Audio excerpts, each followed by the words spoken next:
స్థలాలను, బలి పీఠాలను, దేవతా స్తంభాలను పడగొట్టేశాడు. మూడవది, దేవుని ఆశ్రయించాడు, కట్టడను అనుసరించాడు. అనుసరించింది చెయ్యమని ఆజ్ఞాపించాడు. నేను చేస్తాను కదా. యెషయా అంటాడు, ఇదిగో నేనును యెహోవా నాకు ఇచ్చిన పిల్లలను సైన్యములకు అధిపతి యెహోవాకు చూసడగాను మహత్కార్యాలు ఉన్నాను అంట. యెషయా అంటాడు, యెహోషువ అంటాడు, నేనును నా ఇంటి వారును యెహోవాను సేవించి మీరు ఎవరిని కోరుకుంటారో. కాబట్టి ఇది ఇలాంటి తాత్పర్యం, అనుసరించడము, ఆజ్ఞాపించడం అనేది చాలా ప్రాముఖ్యమైనది. అబ్రాహాము గురించి చెప్పాడు, అతడు తన ఇంటి వారికి నా విధులు ఆజ్ఞాపించదని నేను ఎరుగుదును. మన పితరులందరూ నేర్పించారు. ద్వితీయోపదేశ కాండంలో అంటాడు, నీ పిల్లలకు వాటిని నేర్పించాలి.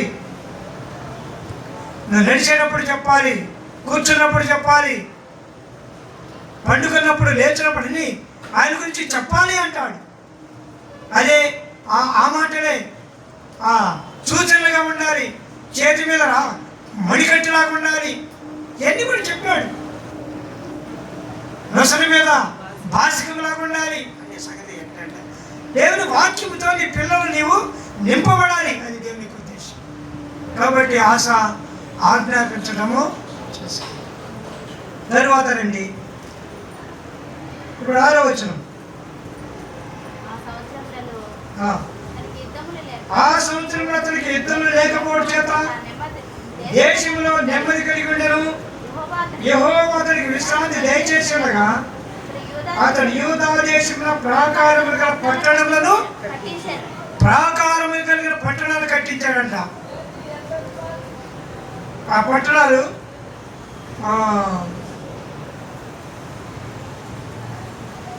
చాలా బలమైన పట్టణాలు అన్నమాట.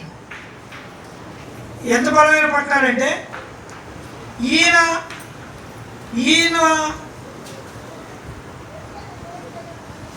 చూడండి అక్కడ చూపిస్తాను దాన్ని ఎట్లా అంటే 16వ అధ్యాయంలో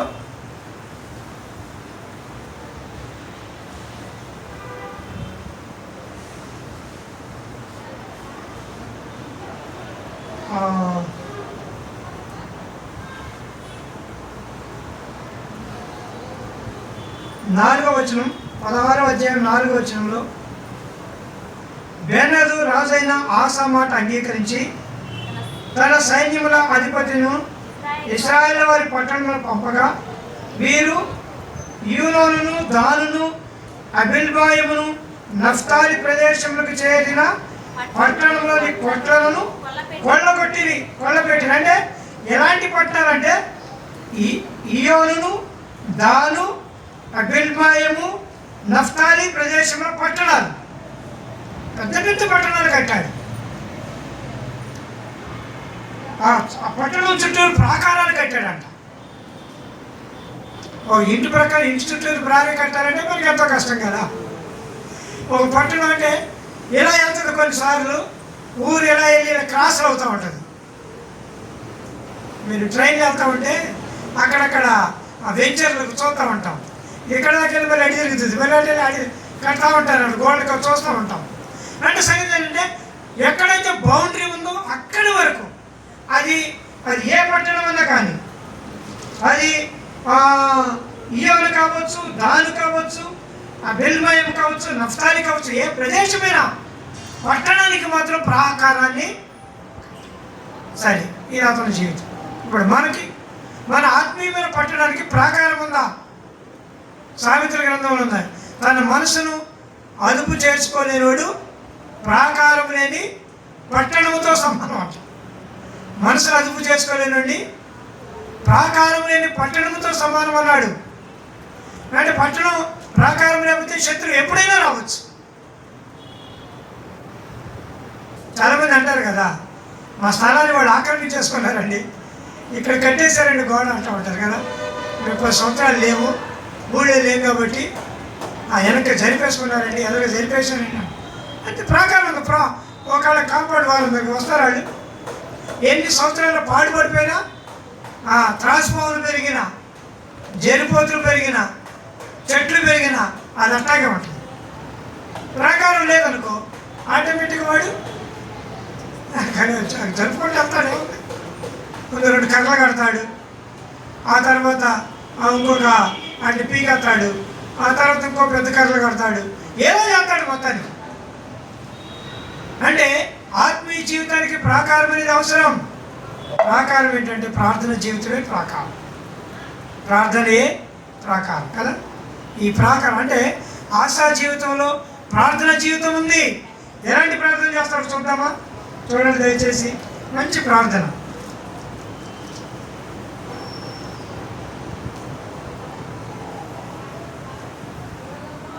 పద్నాలుగో అధ్యాయంలో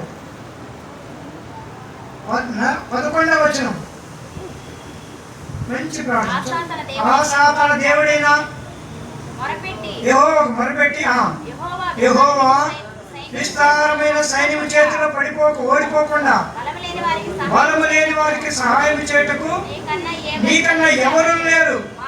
మా దేవా యెహోవా మాకు సహాయం చేయము, నిన్నే నమ్ముకొని ఉన్నాము. నీ నామమును బట్టి ఈ సైన్యమును ఎదిరించుటకు బయలుదేరి ఉన్నాము. యెహోవా నీవే మా దేవుడవు, నరమాతృలను నీ పైన జయముందనీయకుము అని ప్రార్థింపగా యెహోవా ఆ కూషీలకు ఆశా ఎదుటను యోధావారి ఎదుటను నిలవలేక వారిని మొత్తినందున వారు పారిపోయి. కూషీలు వచ్చారంట. ఎంతమంది వచ్చారంటే దాదాపు 1000 మంది వచ్చారంట. ఎంతమంది వచ్చారు? 9వ వచనంలో కూషీయుడైన జరాహు వారి మీద దండెత్తి 1000 సైన్యమును 300 రథములు కూర్చుకొని బయలుదేరి మారేష వరకు రాగా. ఈ మారేష అనేది ఇశ్రాయేలు దేశానికి లేదా యెరూషలేముకి తూర్పు దిక్కున పెద్ద మైదాన భూమి అన్నమాట. ఈ మైదాన భూమిలోకి 1000 జనం వచ్చేసారు సైన్యం. ఈ దగ్గర ఉన్నదంతా సైన్యం అంటే 8వ వచనం ప్రకారము 2,80,000 మంది, అంటే 3 లక్షల మంది కూడా లేరు. ఈ జరాహు తీసుకొచ్చిన సైన్యం ఏంటంటే వేలకు వేల సైన్యం అంట. 1000 సైన్యం. ఇంతమంది లక్షల కొలది సైన్యంతో చూసేటప్పటికి 3 లక్షల మంది ఏం చేయగలరు? అందుకని అంటే దాదాపు 1 కోటి మంది ఉన్నట్టు. ఇప్పుడు ఆయన ప్రార్థన చేస్తున్నాడు, దేవా బలం లేని వారికి సహాయం చేసేవాడు నీవు. బలం లేని వారికి సహాయం చేసేవాడు నీకంటే ఎవరున్నారయ్యా?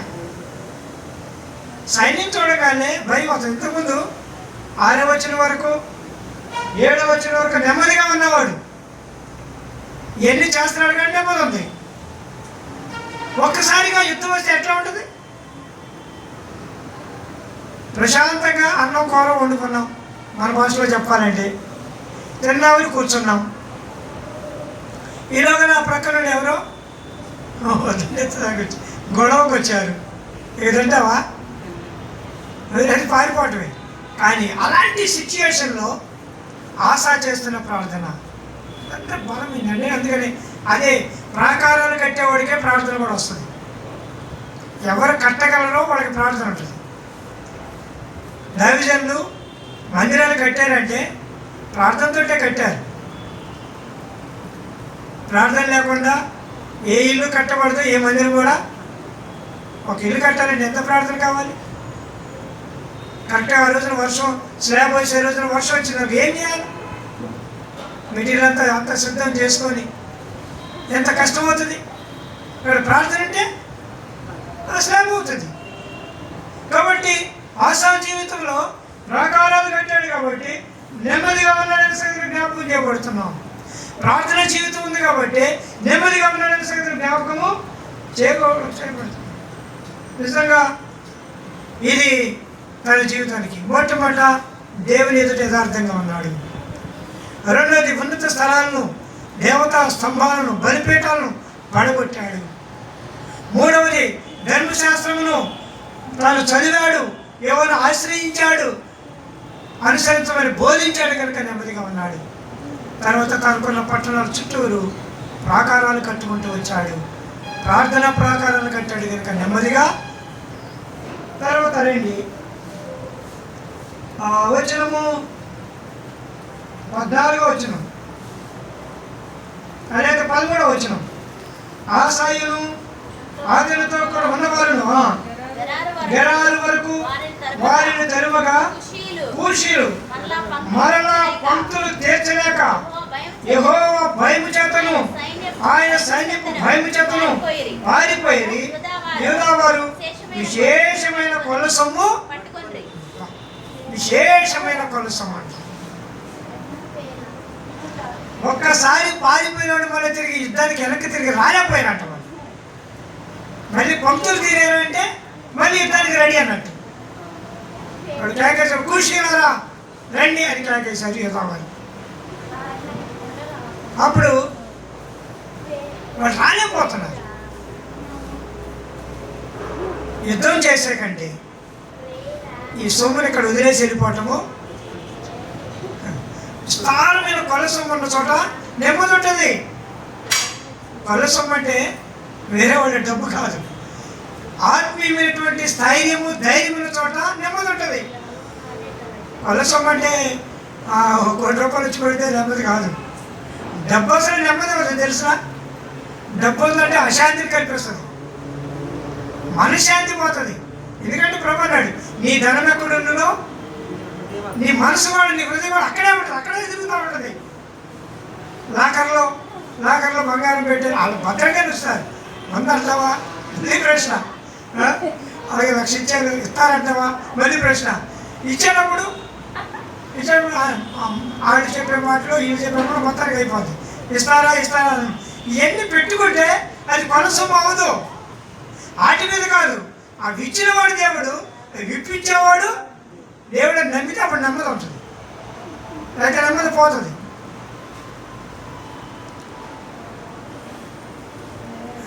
మన సిస్టర్ ఇక్కడే వాళ్ళ విలేజ్లో వెళ్తే చూస్తుంది, వాళ్ళకి 2 ఇచ్చా, వీళ్ళకి 3 ఇచ్చా, వీళ్ళకి 4 ఇచ్చా, బీపీ పెరిగిపోతుంది, నిద్ర పడతలేదని చెబుతుంది.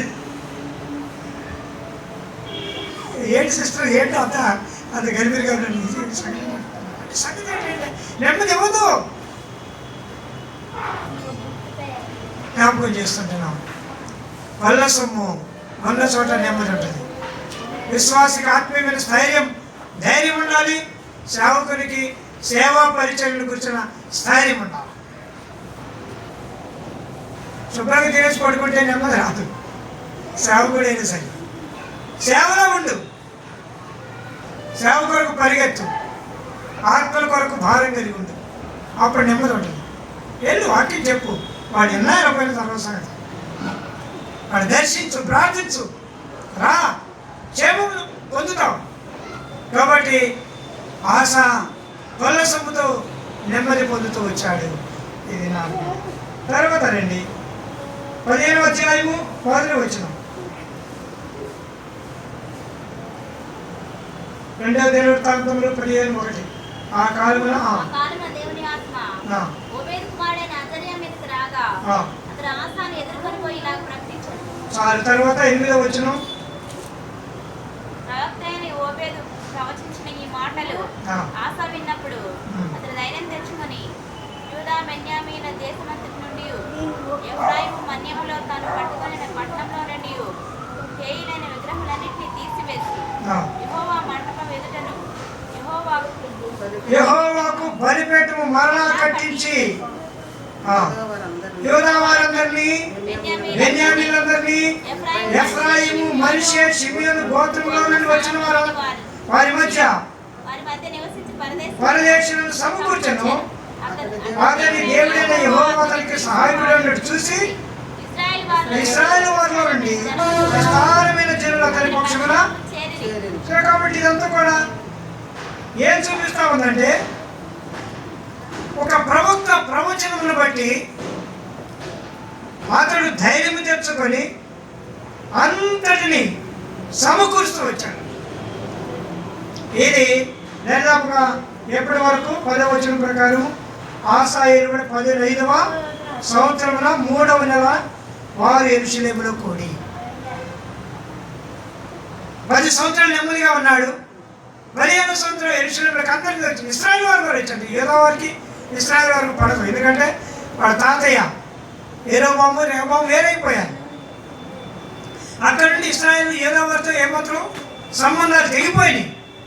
ఎప్పుడైతే ఆసా యొక్క పరాక్రమ శైలి, తాను చేస్తున్నటువంటి భక్తి జీవితం, విశ్వాస జీవితం చూశారో ఇశ్రాయేలు వారు కూడా వచ్చేసారు. వాళ్ళందరూ కూడా యెరూషలేముకి వచ్చారు. 15వ సంవత్సరం అంటే రాజుగా అభిషేకింపబడిన 15వ సంవత్సరం యెరూషలేములో గొప్పదైనటువంటి ఆనంద ధ్వనులతో కూడినటువంటి నెమ్మది. 15వ వచనం ప్రకారం వారికి యెరూషలేములో ఉంటే నెమ్మది ఉంటుంది, అంటే దేవుని సన్నిధిలో ఉంటే నెమ్మది. అక్కడ యూదా వారు ఉన్నారా, మరి ఇశ్రాయేలు వారు ఉన్నారా, ఎవరున్నారా కాదు, కానీ యెరూషలేములోకి వచ్చినప్పుడు అక్కడ ఏం బలులు అర్పిస్తారు కదా. యెరూషలేములోకి వస్తే ఏం చేస్తారు? బలులు, అర్పణలు, ఆనంద ధ్వనులు, గీతాలాపనలు, ఇవన్నీ కూడా యెరూషలేములో ఉంటాయి. దేవుని సన్నిధిలో ఉన్నప్పుడు ఒక సిస్టర్ చెప్తా ఉంటుంది అన్నమాట. ఉదయాన్నే లేచి తెల్లవారుజాము 3 పాటలు పాడతాను, 3 పాటలు పాడుకుంటుందంట. తర్వాత 2 అధ్యాయాలు చదువుకుంటా. తర్వాత ఒక గంట సేపు దేవుని స్తుతించి ఆరాధించి ప్రార్థిస్తాం. ఇంకా తెల్లారి దగ్గర నా పనులు నేను చేసుకుంటా.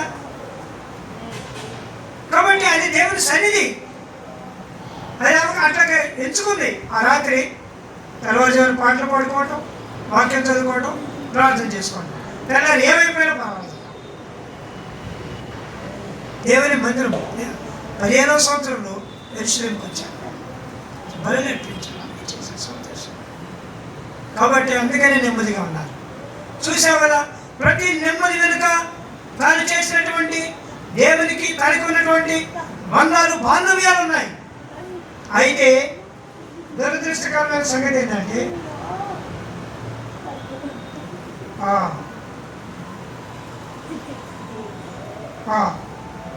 15వ వచనం ఆఖరి వచనం చదివి 16వ వచనం మొదటి వచనంలోకి వస్తాం.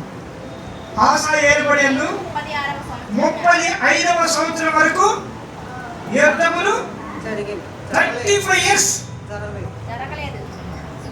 ఒక వ్యక్తి జీవితంలో 35 సంవత్సరాలు యుద్ధాలు లేవంటే ఏదో వచ్చారు వాళ్ళు, కూషీలు వచ్చారు, కానీ వాళ్ళు కొలసొమ్ములు ఇవ్వడానికి వచ్చారు. ఒక మాటలో చెప్పాలండి, కొన్ని యుద్ధాలు మనకి ఆశీర్వాదకరంగా ఉండడానికి వస్తాయి. అన్ని యుద్ధాలు మనం చంపడానికి రావు. కొన్ని యుద్ధాలు మనం ఆశీర్వదించడానికి వస్తాయి. 35 సంవత్సరాలు ఒక్క యుద్ధం జరగలేదంట ఆసా కాలంలో. ఏమి లేదు, తింటాం, రాజ్య పరిపాలన చేయటం, ధాన్యం ఉందా, ప్రజలు ఎలా ఉన్నారు, వాళ్ళ వస్త్రాలేంటి, వస్తువులేంటి, ఈ కానీ 36వ సంవత్సరం యుద్ధం స్టార్ట్ అయ్యారు. చూడండి 16.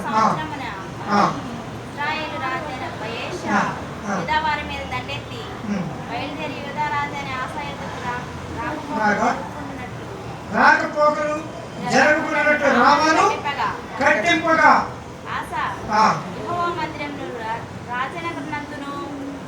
ఒక్క సమయంలో నుండి వెండి బంగారం తీసి దమస్కులో నివాసం చేయు సిరియా రాజుకు బెనహదదుకు 36వ సంవత్సరమున ఏం చేశాడంటే ఇశ్రాయేలు రాజు బయషా, ఇంకా ఈయన బాగానే ఉన్నాడు, ఇంకా నాకెందుకు, నేను ఆయన దగ్గరికి వెళ్ళొద్దు, ఇశ్రాయేలు కూడా ఆయన దగ్గరికి వెళ్ళొద్దు, కొంతమంది వెళ్ళిపోతున్నారు కదా అని ఏం చేశాడంటే ఒక ప్రాణి కట్టేశాడంట. రామాను రాకపోకలు జరుగుకున్నట్టు రామాను కట్టించాడు. పెద్ద కాంపౌండ్ వాళ్ళు ఎత్తు కట్టేస్తాడంట. ఇక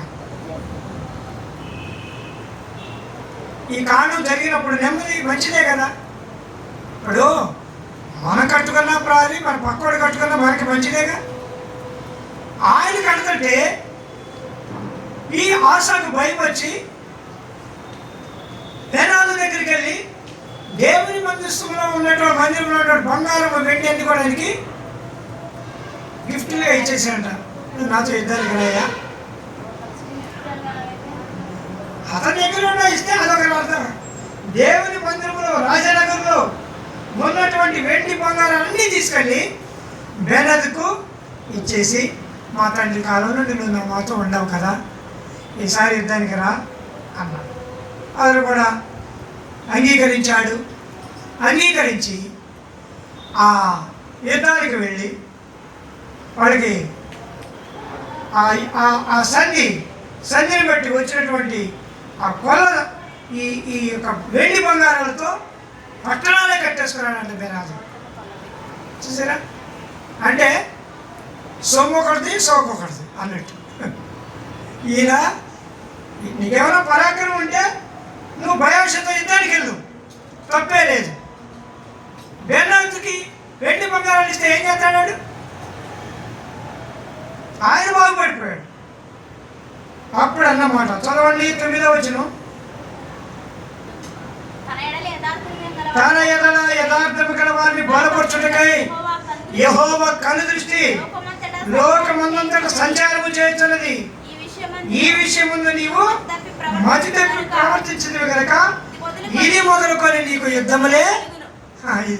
చాలాసార్లు మరి వాల్ ట్యాక్స్లు పెట్టుకుంటారు ఇళ్ళ దగ్గర. ఇళ్ళలో పెట్టుకుంటారు ఏంటంటే తన ఎడల యథార్థ హృదయం గల వారు బలపరచుటకై యెహోవా కనుదృష్టి. చాలా మంది ఇళ్ళలో ఈ వాక్యం ఉంటుంది. దీని అర్థం ఏంటంటే ఈ విషయం ముందు నీవు మతి తప్పిది వెనకాల ఉన్నది. మాట మంచిదే కానీ చేయలేదే కనుక ఇక మీద నీకు యుద్ధములే. కానీ ఆరంభం ఎలా ఉంది? 35 సంవత్సరాలు దిగ్విజయంగా ఉన్నవాడు 36 సంవత్సరాలు ప్రార్థన చేస్తే బాగుండేదిగా.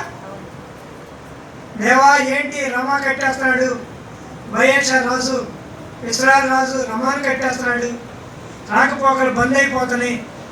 ఈ సమయంలో దయచేసి ఏదైనా ఆలోచన చెప్పాడు. లేకపోతే ప్రవక్త వచ్చాడు కదా, అజర్యా వచ్చాడు కదా, ఆత్మ ఓబేదు కుమారుడైన అజర్యా మీదకి వచ్చి ప్రజలు అట్లాగే వచ్చిండేవాడు. ఏ ప్రవక్త వచ్చి నువ్వు తప్పు చేస్తున్నావు రాజా, ఆయన కట్టాడు అని అనేవాడు, లేకపోతే ఆయన దగ్గరికి వెళ్ళి సంధి చేయమనేవాడు. అవేమీ తీసుకోకుండా బెనాదు దగ్గరికి వెళ్ళి బంగారాలన్నీ ఇచ్చేస్తే వాడు మాత్రం రామపట్నం తీసేసిన గోడలకు కావాల్సిన ఆ ఇటుకలతో అన్నిటితో ఇల్లు కట్టుకున్నాడు. పెద్ద పెద్ద పట్నం నష్టపోయింది, ఎటు చూసిన ఆశాన్ని.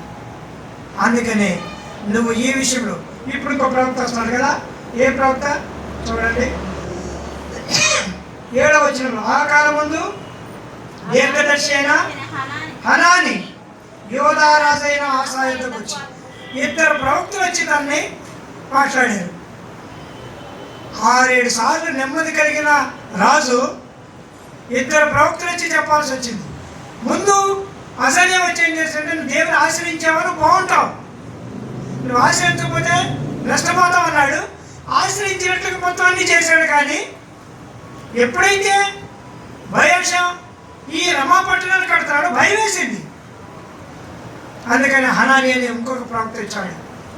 ఆయన చెప్పిన మాట, నీవు ఈ విషయంలో మధ్య తప్పించి ఇక మీద నీకు యుద్ధములే. కాబట్టి ఎంత భయంకరమైన పరిస్థితి. ఒక వ్యక్తి భక్తి జీవితాన్ని వదిలిపెడితే, ప్రార్థన జీవితాన్ని వదిలిపెడితే, పరిశుద్ధ జీవితాన్ని వదిలిపెడితే, సంఘ జీవితాన్ని వదిలిపెడితే, సహవాస జీవితాన్ని వదిలిపెడితే, దేవుని రాజ్యం యొక్క విలువలు మర్చిపోతే జరిగే సంగతులు యుద్ధాలే. బయట యుద్ధాలు కాకపోవచ్చు, ఇంట్లో పరిస్థితులే మనకి యుద్ధాలలాగా మిగిలిపోతాయి. పిల్లల ద్వారా, పరిస్థితుల ద్వారా, ఆర్థిక పరిస్థితుల ద్వారా ఏ యుద్ధం జరిగిందో చూస్తామా? చూడండి. అయితే ఇక్కడ ఏం చేశాడంటే అట్లా ప్రకటించినందుకు 10వ వచనంలో గొప్ప నేరం చేశాడు. చూడండి అన్నమాట. ప్రకటించినందుకు కోపగించి రౌద్రం చూపించి అతని బందీగృహశాలలో వేసను. ఇదిగాక ఆ సమయం ఆసా జనుల కొందరిని బాధపరచను. ఈ మాట ప్రకటించినప్పుడు బుద్ధి తెచ్చుకోవాలి కదా. తన ఎడల యథార్థ హృదయం గల వారిని బలపరచుటకు యెహోవా కనుదృష్టి లోకమంతా సంచారిస్తున్న రాజా, ఈ విషయంలో నీకు మతి తప్పావు. ఆ యొక్క బెనాదుకి బంగారం ఇచ్చావు రాజా, నువ్వు చేసిన తప్పని అనాన్ని ప్రకటించినప్పుడు ప్రార్థన చేస్తే ఎంత బాగుండేది. ఆయన బంధించాడంట, సరసాల్లో పెట్టాడంట, తనకి సపోర్ట్గా ఉన్న మనుషులు కూడా బాధ పెట్టాడంట. ప్రవక్త జోలికి ఎందుకే వెళ్తున్నారని ఆయన కూడా తీసుకొని కొట్టేశాడు. ఆ కారణం చేత జరిగిన నష్టం చూద్దామా? చూడండి దయచేసి. 12వ వచనం. 39వ సంవత్సరమున పాదములో జబ్బు పుట్టి తాను బహు బాధపడినను దాని విషయంలో అతడు యెహోవా విచారణ చేయక వైద్యులను పట్టుకొనెను. ఆసా తన పితరులతో కూడా నిద్రించి 41వ సంవత్సరమున మృతి పొందగా చాలండి. 36వ సంవత్సరంలో యుద్ధాల గురించి ప్రకటన, 39వ సంవత్సరంలో కాలులో పుండు, 41వ సంవత్సరంలో. కాబట్టి దేవుని దగ్గర విచారణ చేయాల. అయితే అక్కడ ప్రజలు ఆశను ఎంత గౌరవించారంటే చూస్తే నాకు చాలా ఆశ్చర్యంగా ఉంటుంది. చూడండి 14వ వచనం, 16, 14. అత్తరి పనివారి చేత సుగంధ ద్రవ్యములతోను పరిమళ ద్రవ్యములతోను నిండిన పడక మీద జైలులో అతను ఉంచి అతని నిమిత్తము విస్తారమైన గంధవర్గములను దహించి దావీదు పట్టణం ముందు అతడు తన కొరకై తలిపించుకున్న సమాధియంలో అతన్ని ప్రజలు ఎంత మంచి చూడండి. ఇంత దుర్మార్గుడిని ఏం చేయాలా? తీసుకెళ్ళి అవతల పడాలి. చిచ్చి ఎట్లాంటి దుర్మార్గుడిని కానీ చేయలేదంట. విస్తారమైనటువంటి సుగంధ ద్రవ్యాలు, గంధవర్గాలు, పరిమళ తైలాలు అన్నీ తీసుకొచ్చి అతను అతని ముందుగానే ఓ సమాధి తోటి తయారు చేసుకున్నాడు. దాంట్లో తీసుకెళ్ళి పెట్టారంట. అంటే సంగతి ఏంటంటే వ్యక్తి ఆరంభం చాలా గంభీరంగా ఉండినా ముగింపు చాలా గంభీరంగా ఉండాలి. అంతకన్నా మించి ఉండాలి. అనేది ఆశాలకు ఉండదు. అవి ఆ మార్గంలో నుండి వచ్చిన ఆశ ఎంతో ఉన్నతమైనటువంటి కార్యాలతో ఆరంభించిన చివరికి ముగింపు చాలా ధైర్యంగా ఉంది. కాళ్ళు పుండు పడిందంట. అది 2 సంవత్సరాలు బాధ పెట్టింది. 39వ సంవత్సరంలో పుండు పడితే 42 సంవత్సరాలు పుండుతో బాధపడ్డారంట. ఎట్లా ఉంటుంది చెప్పండి? పుండు 4 రోజులు బాధ అయితేనే ఈ డాక్టర్ ఆ డాక్టర్ ఆ డాక్టర్ వైద్యులు ఆశ్రయించాడు. ఆయన కూడా అదే చేశాడు. యెహోవాను ఆశ్రయించక వైద్యులు ఆశ్రయించాడు. యెహోవా కావాలి, వైద్యులు కావాలి. ఒకటి వదిలేశాడు, ఇంకోటి పట్టుకున్నాడు. మరి అవసరం తను బ్రతకాలి. కాబట్టి జ్ఞాపకం చేయబడే సంగతి ఏంటంటే మన దేవుడు పరమ వైద్యుడు, మన దేవుడు పరాక్రమశాలి, మన దేవుడు పరిశుద్ధ దేవుడు, మన దేవుడు నీతి సూర్యుడు, మన దేవుడు అద్వితీయ దేవుడు, మన దేవుడు గొప్ప కార్యములు చేసేవాడు, గొప్పగా మనం ఆస్వాదించేది. అయితే బల దగ్గరికి వస్తున్న మనం ఆశలాగా ఎన్నిసార్లు తప్పిపోయాం. ఆరంభమే చూసుకుంటున్నాం కానీ ఇప్పుడు పరిస్థితి మనం చూసుకుంటున్నాం. చాలాసార్లు మేము బాగా ప్రార్థన చేసామండి, బాగా సుమారు చేసామండి, బాగా అయ్యొద్దు. ఇప్పుడు చూడు, ఇప్పుడు పుండు పడింది చూడు, ఇప్పుడు బంధించావు చూడు, ఇప్పుడు బంధికుల విషయాల్లో ప్రవక్తను ఇరిగించావు చూడు, ఇప్పుడు జనులు బాధపడుతున్నావు చూడు. దీనిని తప్పించే మార్గం నువ్వు. దాని కొరకై ఆశ పశ్చాత్తాపడలేదు. వాడు పశ్చాత్తాపడితే దేవుడు బాగు చేసేవాడేమో, బ్రతికించేవాడేమో, ఇంకా కొన్ని సంవత్సరాలు రాజుగా ఏలుబడి ఇచ్చేవాడేమో. ఎంత అద్భుతం. కాబట్టి కాలం గడుస్తున్నాయి. దేవుని ప్రజలుగా జాగ్రత్త పడదాం. ప్రభు రాకడ సమీపంగా ఉంది. ఆశాలాగా తప్పిపోయామేమో, మరలా ఓడిపోయాం, పడిపోయామేమో. క్షమాపణ కోరుకొని నూతన పరుచుకుందాం. అవి చేసినప్పుడు ఎంత బలాఢ్యుడిగా ఉన్నాడు, చివరి కాలం ఎంత బలహీనుడిగా ఉన్నాడు. అట్లు కాకుండానట్లు మనము ప్రభుకు సమర్పించుకుందాం, నూతన పరుచుకుందాం. అట్లు దేవాది దేవుని యొక్క ఆశ్చర్యమైనటువంటి కృప మనకు అనుగ్రహించి దీవించేవాడిగా ఉంటాడు. రండి ప్రార్థన చేసుకొని ప్రభు వలలో ప్రవేశిద్దాం.